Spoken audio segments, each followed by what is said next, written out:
साथियों, कल हमने पढ़ा था संस्कृत का सामान्य परिचय। संस्कृत के सामान्य परिचय में हमने पढ़ा था संस्कृत की व्युत्पत्ति। सम उपसर्ग पूर्वक र धातु कत प्रत्यय के संयोग से संस्कृत की व्युत्पत्ति हुई है। फिर पढ़ा था हमने व्याकरण की व्युत्पत्ति। व्याकरण की व्युत्पत्ति वी उपसर्ग पूर्वक, आंग भी क्या होता है, उपसर्ग होता है, जिसमें आ शेष रहता है, क्र धातु लिट प्रत्यय के योग से हुई है। अब देखिए, हमने पढ़ा था अक्षर किसे कहते हैं। अक्षर किसे कहते हैं, विभिन्न शब्दों के उच्चारण करने से मुख से निकली ध्वनि अक्षर कहलाती है। अब वर्ण किसे कहते हैं, उच्चारित ध्वनियों को प्रकट करने के लिए जिन चिन्हों का प्रयोग किया जाता है वे वर्ण कहलाते हैं। अब देखिए, आगे पढ़ते हैं वर्ण विचार।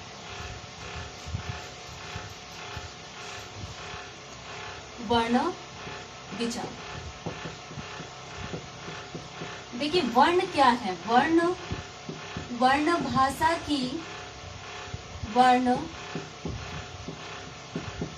भाषा की सबसे छोटी इकाई होती है। वर्ण क्या होता है, वर्ण भाषा की सबसे छोटी इकाई होती है। अब देखिए, वर्ण जब भाषा की सबसे छोटी इकाई होती है तो भाषा की सबसे बड़ी इकाई क्या होती है। देखिए, भाषा की सबसे बड़ी इकाई होती है वाक्य। देखिए, भाषा की सबसे बड़ी वाक्य भाषा की सबसे बड़ी इकाई होती है। देखिए साथियों, आगे विस्तार से बाद में बताएंगे कि पाणिनि के अनुसार वर्ण कितने होते हैं, वर्णों की संख्या क्या मानी गई है संस्कृत भाषा में। धीरे धीरे क्रमबद्ध तरीके से अध्ययन करेंगे। अब देखिए, भाषा की सबसे बड़ी इकाई क्या माना गया है, वाक्य। अब वर्ण भेद, इसके बाद क्या पढ़ेंगे, वर्ण भेद। देखिए, वर्ण के सामान्यतः संस्कृत भाषा में दो भेद माने गए हैं, स्वर व्यंजन। लेकिन कुछ जो विद्वान है वो एक और स्वर का, इस वर्ण का भेद मानते हैं। कौन सा, अयोग्य वह। देखिए, स्वर, सबसे पहले हम स्वर के बारे में पढ़ेंगे। स्वर, देखिए स्वर कितने होते हैं।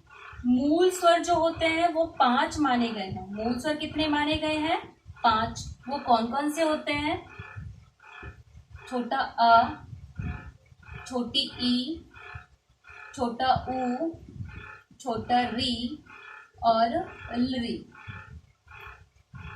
देखिए, मूल स्वर तो होते हैं 5। माहेश्वरी सूत्रों के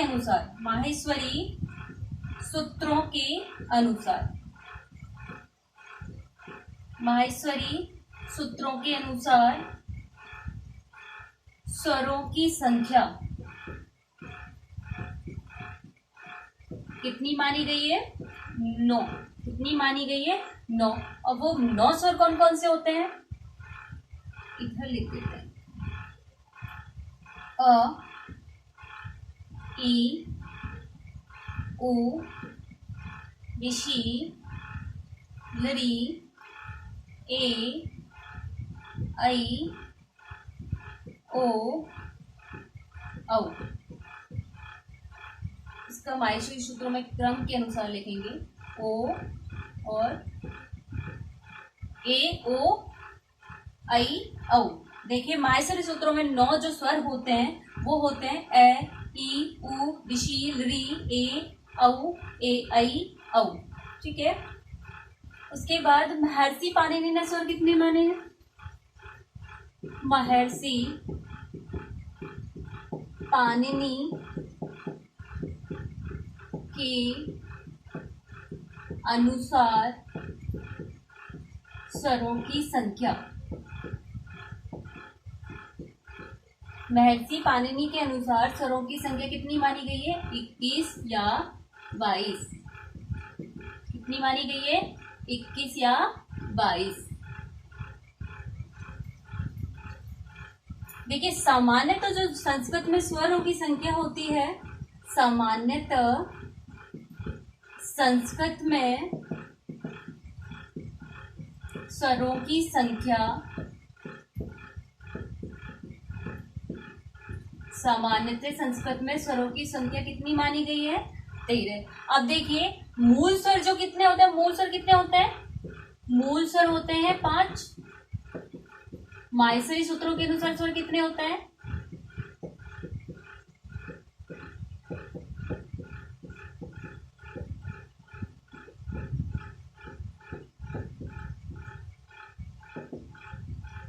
नौ। अब देखिए मूल स्वर 5, माहेश्वरी सूत्रों के अनुसार स्वर 9, महर्षि पाणिनि के अनुसार स्वरों की संख्या 21, 22 और सामान्यतः संस्कृत स्वरों की संख्या कितनी होती है? 13। और 13वें स्वर कौन कौन से होते हैं?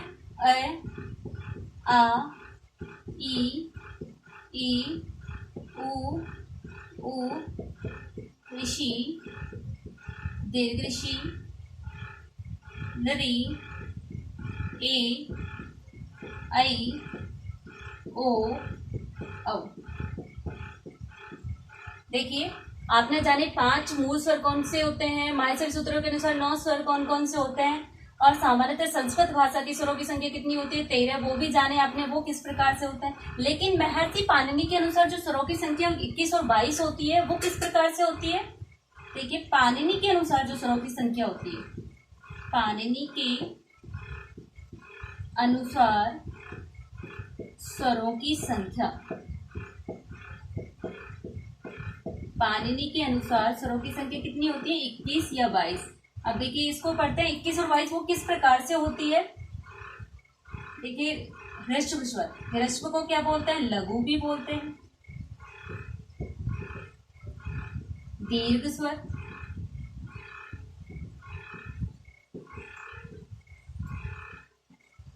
ह्रस्व स्वर, दीर्घ स्वर और प्लुत स्वर।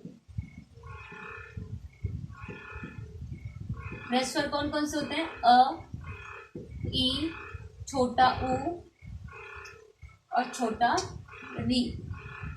अब देखिए ह्रस्व स्वर में री भी होता है, लेकिन री को अपन इसमें नहीं गिनेंगे क्योंकि वो दीर्घ में नहीं आता है, क्योंकि उसका प्लुत बनता है लेकिन वो दीर्घ में नहीं आता है। अब देखिए इसका होगा आ, ई, ऊ और बड़ा ऋषि। बहुत से बच्चों को तो यही नहीं पता होता री, छोटा री कैसा होता है, बड़ा री कैसा होता है। देखिए छोटा री ऐसे लिखा जाता है, बड़ा री ऐसे लिखा जाता है, प्लुत स्वर। अब देखिए इनका जब प्लुत स्वर बनाएंगे तो ऐसे करेंगे, ऐसे 3 लिख देंगे इसके आगे।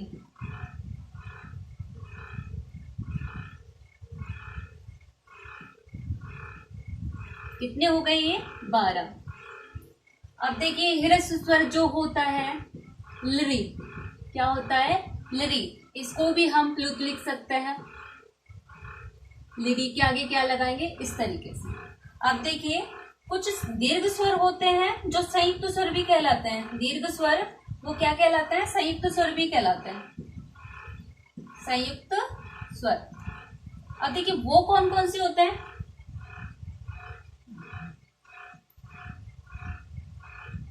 ए, ओ, आई और औ। अब देखिए इनको हम प्लुत भी लिख सकते हैं।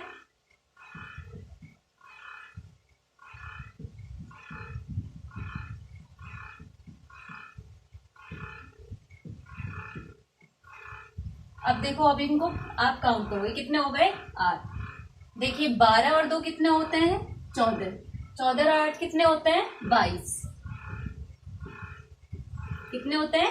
22। अब देखिए महर्षि पाणिनि के अनुसार जो स्वरों की संख्या 21 और 22 होती है वो हमने इस प्रकार से समझी है। देखिए 21 और 22, 21 किस प्रकार से होंगे?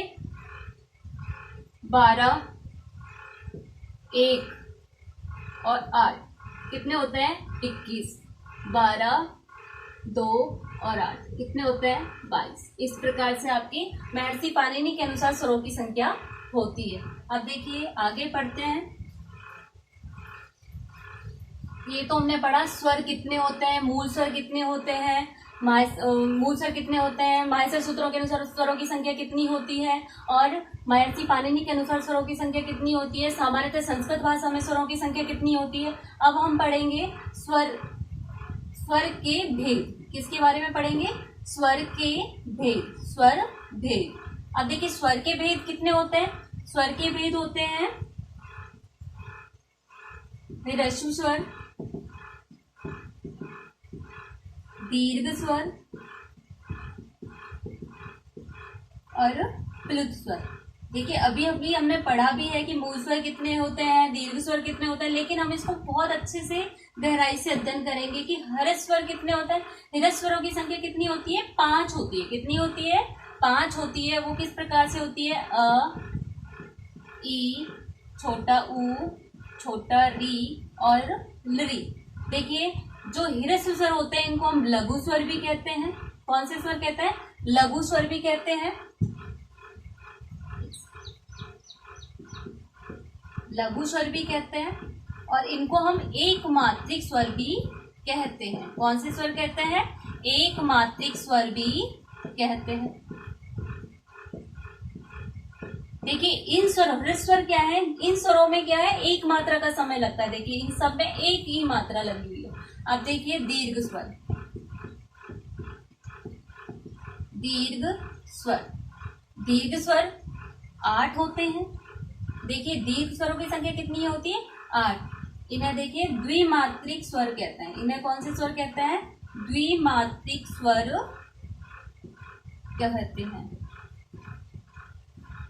द्विमात्रिक स्वर कहते हैं। ये कौन से होते हैं? अ, ई, उ, ऋषि। क्योंकि हम री को ह्रस्व भी मानेंगे, ना कि दीर्घ। री हमेशा क्या होता है? ह्रस्व स्वर ही होता है। ये दीर्घ स्वर में नहीं गिना जाएगा। ए, ओ, ऐ और औ। अब देखिए प्लुत स्वर कौन कौन से होते हैं? प्लुत स्वर को क्या कहा जाता है? प्लुत स्वर। देखिए प्लुत स्वर को त्रिमात्रिक स्वर कहते हैं क्योंकि इनके उच्चारण में 3 मात्रा का समय लगता है। त्रिमात्रिक स्वर कहते हैं। जैसे इन्हीं में आप लगा दीजिए इस तरीके से आ, ई, उ, इस तरीके से। अब देखिए आपने पढ़ा ह्रस्व स्वर, दीर्घ स्वर, प्लुत स्वर। अब देखिए स्वर किसे कहते हैं? स्वर।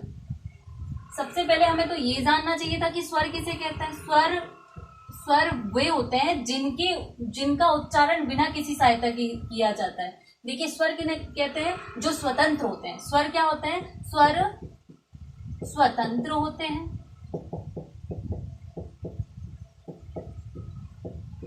स्वर स्वतंत्र होते हैं। इनके उच्चारण में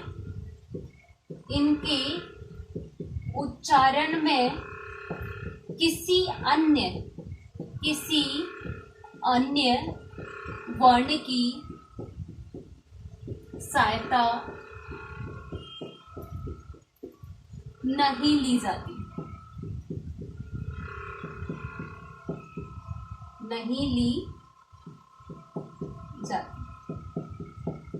देखिए स्वर स्वतंत्र होते हैं, इनके उच्चारण में किसी वर्ण की सहायता नहीं ली जाती। अब देखिए स्वर के भेद कितने होते हैं? स्वर के 3 भेद होते हैं, ह्रस्व स्वर, दीर्घ स्वर और प्लुत स्वर। ह्रस्व स्वर की संख्या कितनी होती है? 5। कौन कौन सी? अ, ई, उ, ऋषि, जो लरी। ये कौन से स्वर कहलाते हैं? ये मूल स्वर भी कहलाते हैं। कौन से स्वर कहलाते हैं? ये मूल स्वर भी कहलाते हैं। अब देखिए लघु स्वर, और इनको लघु स्वर भी कह सकते हैं, एक मात्रिक स्वर भी कहते हैं। दीर्घ स्वर, दीर्घ स्वर की संख्या कितनी होती है? 8। इनको द्विमात्रिक स्वर कहते हैं क्योंकि इनके उच्चारण में 2 मात्रा का समय लगता है। वो होते हैं आ, ई, उ, ऋषि, ए, औ, ए, ओ, ऐ, औ। अब देखिए प्लुत स्वर 3 मात्रा का समय लगता है, इनको प्लुत स्वर कहते हैं। देखिए अभी तक हमने जाना स्वर वर्ण विचार के बारे में। हमने जाना कि मूल स्वर कितने होते हैं, माहेश्वरी सूत्र के अनुसार स्वरों की संख्या कितनी होती है? 9। और आपके सामान्यतः संस्कृत भाषा में स्वर कितने होते हैं? 13। सामान्यतः संस्कृत भाषा में स्वर कितने होते हैं? 13। पाणिनि के अनुसार स्वरों की संख्या कितनी होती है? 21 या 22। इसको हमने बहुत विस्तार से जाना। उसके बाद हमने जाना स्वर के भेद कितने होते हैं। स्वर के 3 भेद माने गए हैं, ह्रस्व स्वर, दीर्घ स्वर और प्लुत स्वर। उसके बाद हम आते हैं व्यंजन। अब देखिए व्यंजन किन्हें कहते हैं? व्यंजन क्या होते हैं? व्यंजन वे होते हैं, देखिए व्यंजन वो तो स्वतंत्र होते हैं, वो प्रबल होते हैं। व्यंजन कैसे होते हैं? दुर्बल होते हैं। व्यंजन कैसे होता है? दुर्बल होता है, क्योंकि इनके उच्चारण में स्वरों की सहायता ली जाती है। व्यंजन देखिए, जिनके उच्चारण में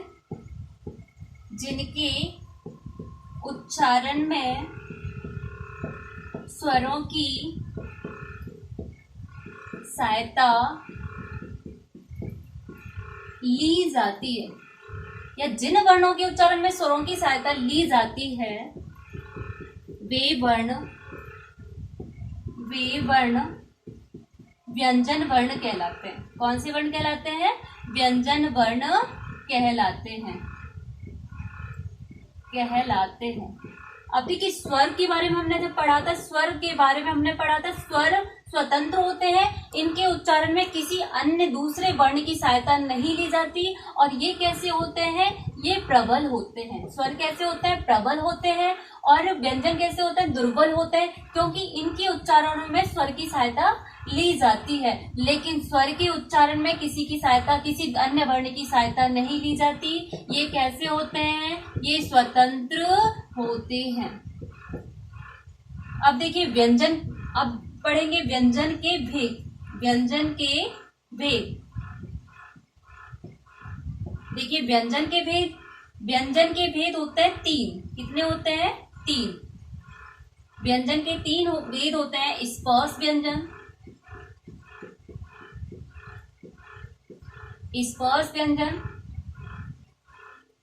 अंतस्थ व्यंजन,